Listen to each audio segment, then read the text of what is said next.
நம்ம சேனல்லேருந்து தொடர்ந்தாப்பில் நீங்கள் வீடியோக்களை பார்க்க நினச்சிங்கன்னா இதுவரை நம்ம சேனலை சப்ஸ்கிரைப் பண்ணுங்க கீழே பெல் சிம்பல் இருக்கும் அதையும் கிளிக் பண்ணிங்க. சரி வாங்க நம்ம வீடியோக்குள்ளே போகலாம்.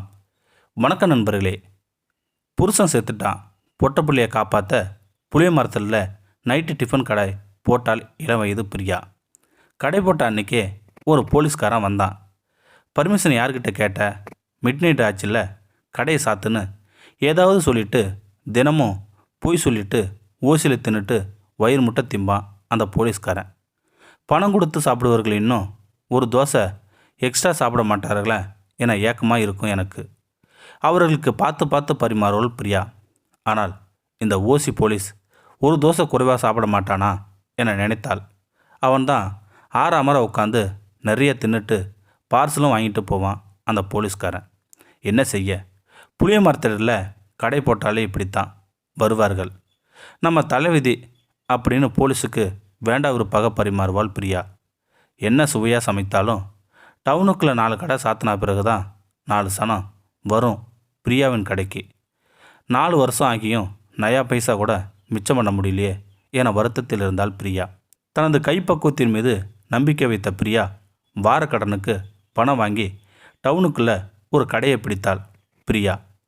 ஒரு வாரத்தில் பிரியாவுக்கு நம்பிக்கை வந்துடுச்சு. அப்படா, இனி ஓரளவுக்கு தப்பிச்சிடலாம்பா. கடை வாடகைக்கு போக, கந்து வட்டி போக 4 காசையும் கண்ணில் பார்த்துடலாம்பா அப்படின்னு நினச்சா பிரியா.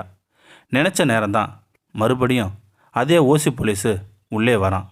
வாடி வா, இன்றைக்கி உன்னை 4 வார்த்தை நல்லா கேட்கணும். இனி உனக்கு நான் பயப்பட தேவையில்லை.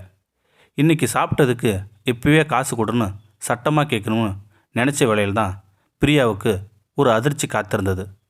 உள்ளே வந்த போலீஸ்காரர் பிரியாவை கூப்பிட்டு, இந்தாம்மா பிரியா, இதில் 1 லட்சம் ரூபாய் இருக்குது. 4 வருஷம் நான் உன் புளிய மரத்து கடையில் சாப்பிட்டதுக்கான பில்லு என்று சொன்னார் அந்த போலீஸ்காரர். உன் புருஷன் என்னோட படித்தவன் தான் புருஷன் இல்லாமல் அந்த நைட்டு நேரம் நீ அந்த இடத்துல வியாபாரம் பண்ணுறது எவ்வளோ ரிஸ்க்கு என தெரிஞ்சதுனால்தான் உன்னோட பாதுகாப்புக்கு தான் நான் தினமும் அங்கே வந்தேன். ஓசியில் சாப்பிட்டேன். இந்த பணம் அந்த புளிய மரத்து கடையில் சாப்பிட்ட பணம். இதுதான் உனக்கு லாப பணம், வச்சுக்கன்னு அந்த போலீஸ்காரர் கொடுத்தா. பிரியாவுக்கு ஒரு நிமிடம் என்ன சொல்கிறதுனே தெரியல. கண்களுக்கு நனைந்தன, தொண்டை தண்ணி வற்றி போச்சு. கடைசியில் பிரியா சொன்னான், வாங்கண்ணே சாப்பிடுங்க என்று சொன்னாள். வாழ்க்கையில் நமக்கு வர வேண்டியது வந்தே தீரும். இந்த வீடியோ உங்களுக்கு பிடிச்சிருந்தா கமெண்ட் பாக்ஸில் கமெண்ட் பண்ணுங்கள். கூட உங்கள் ஃப்ரெண்ட்ஸுக்கு ஷேர் பண்ணுங்கள். இதுவரை நம்ம சேனலை சப்ஸ்கிரைப் பண்ணுங்க. கீழே பெல் சிம்பல் இருக்கும், அதையும் கிளிக் பண்ணிங்க. தேங்க்யூ ஃபார் வாட்சிங்.